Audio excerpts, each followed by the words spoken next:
Los primeros ejemplos de terror cinematográfico parten del expresionismo alemán, fruto de las inquietudes sociopolíticas de la Alemania en la posguerra. La maquinaria de la guerra aprovechó sus alcances para crear propaganda y también para documentar los hechos. Este horror retratado de alguna manera inspiró a la ficción. Mientras la población de los países luchaba contra la muerte por las armas o por inanición, los cineastas como Fritz Lang, Friedrich Murnau, Robert Wayne, entre otros, se nutrían de todo este horror, tanto para repudiarlo como para alentar a la mayoría de civiles que vivían bajo el miedo y la incertidumbre a través de sus películas. En aquella época, las personas estaban muy devastadas con todo lo que estaba pasando, y el miedo de por sí ya estaba presente. Las sensaciones asociadas al miedo no acostumbran a estar asociadas al placer, sino más bien al contrario. Sin embargo, en el cine la gente invertía dinero y tiempo en ser expuesta a situaciones que producen terror. ¿Por qué ocurría y ocurre esto? Paul J. Patterson, en la Universidad Estatal de San José, en los Estados Unidos, explica que el género de terror se dirige a nuestros miedos arquetípicos.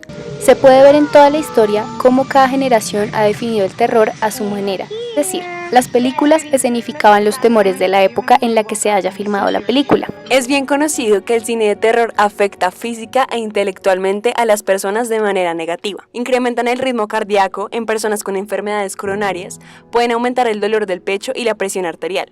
También pueden causar aumento de adrenalina y cortisol, o incluso desencadenar recuerdos de eventos traumáticos que el espectador haya vivido. Sin embargo, muy poca gente conoce por qué ver una película de terror produce placer y qué efectos positivos tiene. Hasta hace poco se entienden esos efectos, pero es probable que las personas que veían El gabinete del Dr. Caligari o Nosferatu ya los experimentaban y por eso disfrutaban de ver aquel cine. Una película de terror trae algunas ventajas. Tiende a desensibilizar a una persona a la violencia.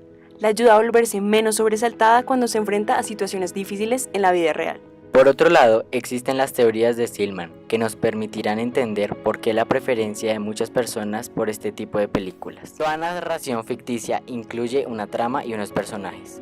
El objetivo de los guionistas con estos dos elementos es, por un lado, articular la trama para inducir un argumento de enganche, y por otro lado es necesario trabajar los personajes, para que el espectador pueda ponerse en su lugar y vivir sus aventuras en primera piel. Por tanto, a diferencia de lo que se puede llegar a pensar, es un proceso de empatía. La teoría disposicional explica que tras las primeras escenas de ver a los personajes en pantalla, hacemos valoraciones morales muy rápidas de quién es el bueno y quién es el malo.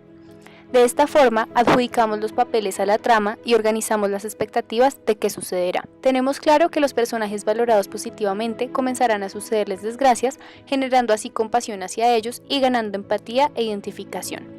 Cuando se desarrolla una disposición afectiva positiva hacia un personaje, se desea que le ocurran cosas buenas y se teme ante la previsión de que puedan ocurrirle malas. En este sentido, la atracción hacia estos filmes viene dada por su resolución.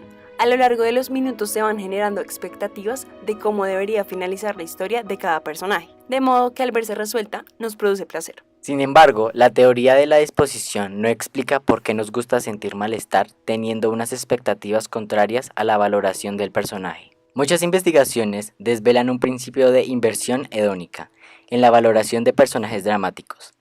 Cuanto más sufrimiento se provoca en el espectador, mejor es su valoración de la película. Ello se debe a un proceso de base fisiológica que se explica mediante la teoría de transferencia de la activación.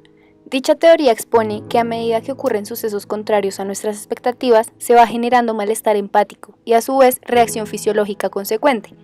Esta reacción va acrecentando a medida que se acumulan los problemas para el protagonista, al mismo tiempo que se sigue manteniendo la esperanza de nuestras expectativas iniciales. Digamos que poco a poco, aunque tengamos la esperanza de que acabe bien, nos vamos acostumbrando a que ocurran desgracias, de forma que al tener el final feliz, esa expectativa cumplida la disfrutamos más, porque estábamos más predispuestos para lo contrario. Es un proceso de habituación hacia las desgracias que nos sensibiliza hacia los éxitos. Finalmente, creemos que si las personas en aquella época no hubieran sentido todo lo que describimos anteriormente, el género del terror en el cine no habría llegado a ser tan popular y la gente no habría visto las películas del expresionismo alemán. Tal vez en aquella época la gente sentía que se afectaba solo de manera negativa, pero lo que no sabían es que en su cerebro existían procesos que aún no se conocían y que los llevaban a sentir satisfacción y placer al ver estas películas. El cine junto con la psicología lograron descubrir esto y ahora es de gran utilidad para muchos realizadores audiovisuales, ya que pueden entender mejor al espectador y saber cómo llegar a cautivarlo con una película.